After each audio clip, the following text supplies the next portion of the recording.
నమస్తే అండి రామారావు గారు. నమస్తే అమ్మా. రామారావు గారు, రైట్, మహేష్ బాబు గారి సినిమా పోస్టర్ ఒకటి రిలీజ్ అయింది.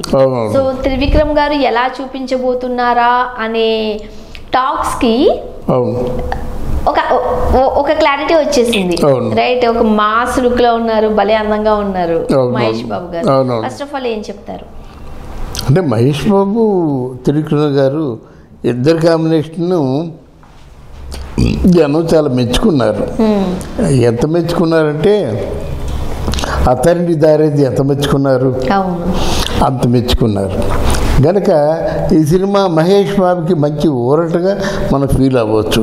ఎందుకంటే ఈ మధ్యకాలంలో మామూలు సినిమాలు వచ్చాయి, అవి కొంచెం అంత మనసుని రంజింపజేసే సినిమాలు కాదు. ఫర్ ఎగ్జాంపుల్ సర్కారు వారి పాట ఉంది, ఆ సినిమా బాగుంది, బాగా కలెక్షన్లు వచ్చాయి, కానీ ఆ సర్కారు వారి పాట అంటే ఎవరికి అంత ఇంట్రెస్ట్ లేదు. అలాగే సరిలేరు నీకెవరు అనే సినిమా వచ్చింది. ఆ సినిమా వచ్చింది, ఆడింది, ఒక 2 వారాలు ఆడింది. ఆ సినిమా అంత ఇంట్రెస్ట్ లేదు. అత్తారింటికి దారి తర్వాత త్రివిక్రమ శ్రీనివాస్కి మంచి సినిమా లేదు. వీళ్ళకి ఏంటంటే మహేష్ బాబు ఏ సినిమా శ్రీమంతుడు చివరి సినిమా బాగా చేసిన సినిమా. శ్రీమంతుడు మంచి హిట్టే, మహర్షి కూడా మంచి హిట్టే. నా శ్రీమంతుడు తర్వాత పెద్ద అంటే ఆ రేంజ్ హిట్ అని అంటున్నమాట. ఎందుకంటే మంచి సినిమా బాగుంది, హిట్ అయిందని చెప్పుకోవడం కాదు అక్కడ. అంటే శ్రీమంతుడు హిట్ అంత ఆ రేంజ్ హిట్ అవ్వలేదు కదా. అదే ఇప్పుడు ఆలోచన, అంటే ఆ రేంజ్ హిట్ను అందుకుంటుంది త్రివిక్రమ శ్రీనివాస్. ఎందుకంటే రచయిత కనుక ఆయన ఎలా మెల్ట్ చేసుకోవాలో, ఎలా మోల్డ్ చేసుకోవాలో తెలుసు. తర్వాత నెక్స్ట్ అయితే సినిమాలో ఉన్నటువంటి కొత్తదనం మహేష్ బాబుతో ఒక మంచి సినిమా చేసే ఎందుకు ఈయన ప్రయత్నం చేస్తున్నా చెప్పుకోవచ్చు. ఓకే, అంటే ఇప్పుడు ఇంతవరకు చూపించని మహేష్ బాబుని ఇప్పుడు త్రివిక్రమ్ గారు చూపించాలి ఒక సరికొత్త కథతో. ఒక ఫార్మర్ గా చూపించేశారు, ఒక సిఇఓగా చూపించేశారు, ఒక స్టూడెంట్ గా చూపించేశారు, డైరెక్టర్స్. ఇప్పుడు మరి ఈ టైంలో మహేష్ బాబుని ఎలా చూపించబోతున్నారు? ఈ సినిమా ఏంటంటే మన రాజమౌళి సినిమా తీసే మధ్యలో ఆయనకేం కథ పూర్తి అవ్వలేదు. ఈ మధ్యలో సినిమా చేసేద్దామని అంటే ప్రయత్నించిన ఇవి అంటే అంశం ఇది. ఎందుకంటే ఆ రాజమౌళి సినిమాకి ఈయనకి మధ్య ఓ సినిమా చేసేద్దాం అనే ఆలోచనతో చేస్తున్నారు ఈ సినిమా.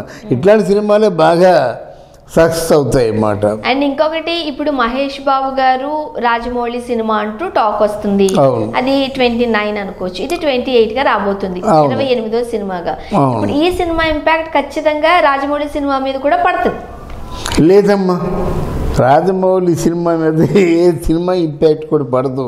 ఎందుకంటే ఆయనలో ఉన్న గొప్పతనం అది. ఆ రోజుకి ఏదైనా సినిమా రిలీజు ఇక్కడ కాదు, వరల్డ్లో అయితే దాన్ని గుర్తుపెట్టుకుంటాడు, అంత శ్రద్ధగా ఉంటాడు. కాబట్టి రాజమౌళి ఎవడు కొట్టలేకపోతారన్నమాట. ఏ అంశం వచ్చినప్పుడు కూడా ఇంపాక్ట్ లేకుండా జాగ్రత్త పడతాడు. ఇప్పుడు రాజమౌళి మామూలుగా ఇంతో సినిమా చేస్తాడు అనుకుంటున్నావా? చేయడు. బాగా కథ అమరాలి. తర్వాత ఈలోగా ఒక చిన్న సినిమా చేయాలి. ఆ చిన్న సినిమా ఎవరితో చేస్తాడు? నాని ఇలాంటి వాడితోనే చేస్తాడు. అది చిన్న సినిమా చేయాలి. ఆయన చాలా లెక్కలు ఉన్నాయి, ఆయన లెక్కల ప్రకారం చేస్తాడు. మహేష్ బాబు సినిమా అంత తేలిగ్గా తీయడు. నా ఉద్దేశం ఏంటంటే ఈ సినిమా అతడు ఉంది కదా, అతడులో త్రివిక్రమ శ్రీనివాస్ డైరెక్షన్ చేశాడు. మంచి ఫ్యామిలీ సెంటిమెంటల్ డ్రామా, మంచి ఫ్యామిలీ ఎంటర్టైనర్. కనుక ఆ రేంజ్లో ఈ సినిమా ఉంటుందని ఎక్స్పెక్ట్ చేస్తున్నాను. రైట్. సో పోస్టర్ వల్ల ఒక మాస్ లుక్లోనే మహేష్ బాబు గారు కనిపించబోతున్నట్లుగా చూస్తూ ఉన్నాం. మహేష్ బాబుని క్లాసు మాసు రెండు మిక్స్ చేసిన క్యారెక్టర్గా ఉంటే బాగుంటుంది. ఎందుకంటే మహేష్ బాబుని యూత్ బ్రహ్మాండంగా లేడీస్ లైక్ చేస్తారమ్మా.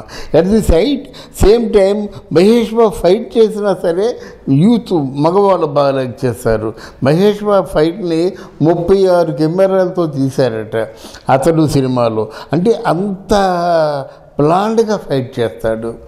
అంటే కెమెరాలకి ఆ విధంగా ఆయన ఫీడ్ ఇస్తాడు. అది మిగతా ఆర్టిస్ట్ అయితే కంగారు పడతారు, కానీ మహేష్ బాబు మాత్రం కెమెరాకి మంచి ఫీడ్ ఇస్తాడు. ఓకే, ఇప్పుడు మనం అబ్జర్వ్ చేసినట్లయితే మహేష్ బాబు గారి సినిమాలో ఇద్దరిద్దరు హీరోయిన్స్ ఉండరు మ్యాక్సిమం. ఎక్కువగా మనం చూస్తే ఒక హీరోయిన్ తోనే కథ నడుస్తూ ఉంటుంది. అవునవును, అంటే వేరే వాళ్ళు చేస్తున్నారని కాదు, బట్ జనరల్ గా. అవునవును. సో ఈ సినిమాలో మాత్రం ఒక ఇద్దరు హీరోయిన్లు ఉండేలాగా కనిపిస్తున్నట్లుగా కథ ప్రకారం వార్తలు వస్తాయి. అవునవును, ఏం చెప్తారు అంటే ఇక్కడ ట్రయాంగిల్ లవ్ ఎప్పుడు సినిమా అంటే ఆడియన్స్ మంచి ఇంట్రెస్ట్ ఉంటుంది ట్రయాంగిల్ లవ్. అందువల్ల అది ట్రయాంగిల్ లవ్ కాన్ఫ్లిక్ట్ పెట్టాడేమో మన శ్రీనివాస్. త్రివిక్రమ్ గారి సినిమా అంటే ఒక ఫ్యామిలీ జోనర్ ఉంటుంది, ఒక మెసేజ్ ఉంటుంది. ఓకే, అండ్ హీరోయిన్ ని చాలా ఇంపార్టెంట్ క్యారెక్టర్ లో చూపిస్తూ ఉంటారు, ఓన్లీ హీరోకే పరిమితంగా చెయ్యరు. సో మరి మహేష్ బాబు గారి సినిమాలో ఆ హీరోయిన్ పాత్ర కావచ్చు, లేకపోతే ఈయన చుట్టూ తిరిగే క్యారెక్టర్ కావచ్చు, ఎలా ఉండబోతుంది అంటారు? అంటే హీరోయిన్ కి ఒక నేటివ్ ఒక లైఫ్ ఉంటుందండి. సహజంగా ఫ్యామిలీస్లో ఒక హీరోయిన్ ఫర్ ఎగ్జాంపుల్ అతడిలో పూరి అనే పేరుతో వస్తుంది త్రిష, అంటే అలా ఉంటుందన్నమాట. అంత న్యాచురల్గా ఉంటుంది కాబట్టి బాగా లైక్ చేస్తాం. ఇది ఇక్కడ ఏంటంటే ట్రయాంగిల్ లవ్కి కాన్ఫ్లిక్ట్ పెట్టాడు కనుక అది కొంచెం ఇంట్రెస్ట్ కొనసాగుతుంది. ఎవరో ఒకరు త్యాగం చేయాలి హీరోయిన్లో, అంతే ఒకరినే పెళ్లి చేసుకుంటాడు కదా ఒకటి. తర్వాత ఇద్దరి మధ్య వచ్చినటువంటి కాన్ఫ్లిక్ట్ ఏమిటి తెలుసుకుందామని కుతూహలం కూడా ఉంటుంది.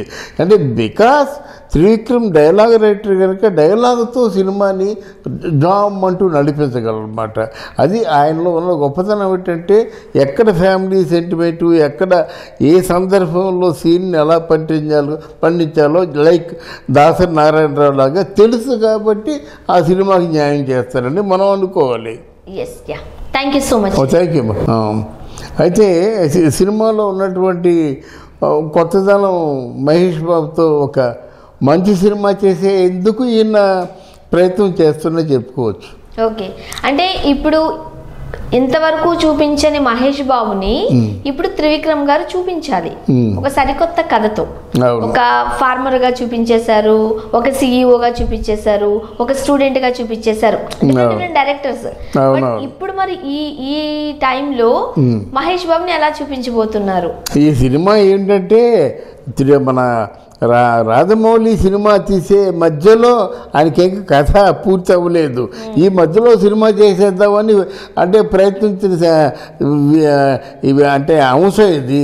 ఎందుకంటే ఆ రాజమౌళి సినిమాకి ఈయనకి మధ్య ఓ సినిమా చేసేద్దాం అనే ఆలోచనతో చేస్తున్నారు ఈ సినిమా. ఇట్లాంటి సినిమాలే బాగా సక్సెస్ అవుతాయి అన్నమాట. అండ్ ఇంకొకటి, ఇప్పుడు మహేష్ బాబు గారు రాజమౌళి సినిమా అంటూ టాక్ వస్తుంది. అది 29 అనుకోవచ్చు, ఇది 28 గా రాబోతుంది, 28వ సినిమాగా. ఇప్పుడు ఈ సినిమా ఇంపాక్ట్ ఖచ్చితంగా రాజమౌళి సినిమా మీద కూడా పడుతుంది. లేదమ్మా, రాజమౌళి సినిమా మీద ఏ సినిమా ఇంపాక్ట్ కూడా పడదు. ఎందుకంటే